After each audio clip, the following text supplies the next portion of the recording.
about to go over the 2,000 mile mark on my electric bike. Been riding it for about 7 months now.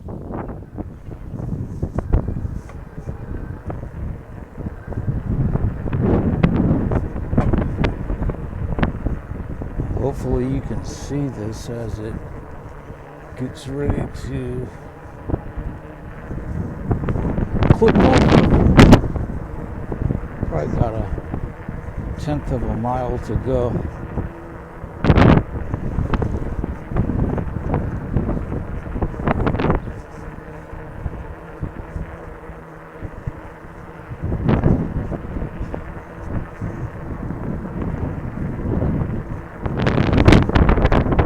There it is.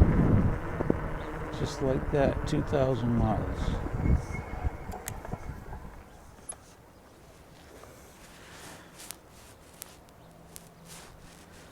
All right, so it's a really nice day today, partly cloudy, but it's been real windy out here. See if we can get this to focus. 2,000 miles. So it's a relatively windy day today. I have my seat lowered. I have found since these last 7 months that I've been riding my bike that when there is a small craft advisory or even just a forecast for a 10 mile an hour wind, that if I raise my seat up to a comfortable level, it makes me vulnerable to being blown over by the wind. So I lower it and I come out here and ride on a windy day without being negatively affected. So I had been looking at electric bikes for about 4 years before I bought one. In Washington, D.C., electric bikes they're just everywhere. I think one of the main sellers of electric bikes is up on Wisconsin Avenue, or so one of the things that I was concerned about when I first started looking at the electric bikes is I noticed they were all manufactured and built in China primarily, but the more time I spent looking at electric bikes, the more I realized that people were just having a ball with them. Now me, I had specific goals. Primarily was getting back in shape and losing weight, and I didn't want to lift weights. I used to be a competitive bodybuilder, and I injured myself in the 90s trying to pack 40, 50 pounds of muscle on a 140 pound frame. And so I wanted something that was low impact and fun. And I already knew that one of the foundational pieces of equipment in the fitness industry is the stationary bike. But I hate stationary bikes. Like, I don't know if you ever ridden one, but first of all, they're heavy, they're bulky, they take up a lot of space, and they don't get you outside. As no stationary bike has ever taken anybody anywhere. It's all virtual. If you have a TV screen, or you can have a connection to an online coach or something like with Peloton. But I wanted to be getting outside. And a stationary bike, for one, some of them can weigh anywhere from 150 to 250 pounds. This bike that I have weighs 70 pounds.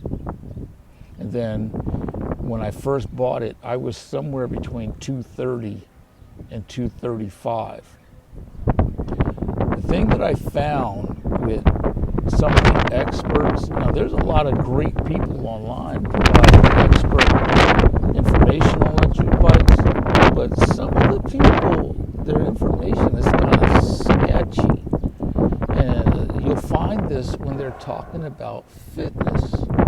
If the stationary foundation in the fitness industry, and the fitness industry is $1 billion industry, doesn't it mean that if I pedal on a bike with two wheels that weighs close to 100 pounds, that I can find a sweet spot for pedaling that'll get me in shape?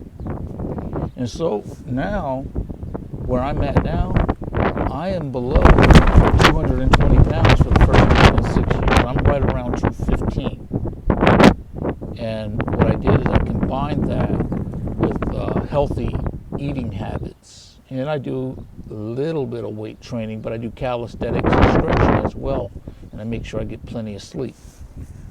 The only problem is I travel a lot. And when I travel, God, I have a weakness for food, especially if there's sugar in it. So I've had to combat that. But even still, for what I paid for this bike, I bought this bike directly from a guy in Hong Kong and had it shipped to me. I didn't buy my bike from an American middleman. I don't see the point. There's plenty of people here in America that can service bikes. A Chinese manufactured bike doesn't get better because an American touched it. So I bought my bike straight from Asia.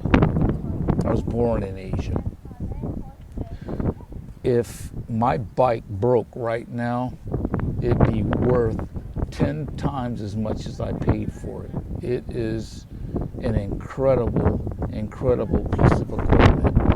When people ask me about, I warn them that I believe electric bikes are the new crack cocaine. It is the new aerobic class. If you've ever watched fitness when it was evolving away from Arnold Schwarzenegger, for some reason it went to this really campy, dorky, aerobic competition thing and whatnot. And I think that electric bikes and electric bike riding is probably the crack cocaine of fitness right now. It is incredibly fun. You don't have to use it for fitness. You can just use it because you just want to. It doesn't matter why. But I'm going to tell you, I plan on putting, if I get my bike serviced twice every 6 months. This is what I've done so far, and then I take it in and get a service if I feel like something might be wrong. I don't wait around. It's cheap to get your electric bike worked on, especially if you can support your local bike shop. The person that's there, the guy that works on my bike, is an expert, and he keeps my bike running new. I plan on putting 10,000, 20,000 more miles on my bike. It's just been so much fun. The thing I would tell you to do, if you don't do anything, you need to experiment with pedaling tempo on the different pedal assist levels, because the main thing I found is misinformation about pedal assist 5. Let's imagine that pedal assist 5 is your highest pedal assist. I pedal, so I'm going to show you the rate that I pedal at when I'm on pedal assist 5. I have to turn this backwards because, this is how fast I pedal on pedal assist 5. And when I pedal, and I can pedal slower than this, I get over 20 miles an hour pedaling that slow on pedal assist 5.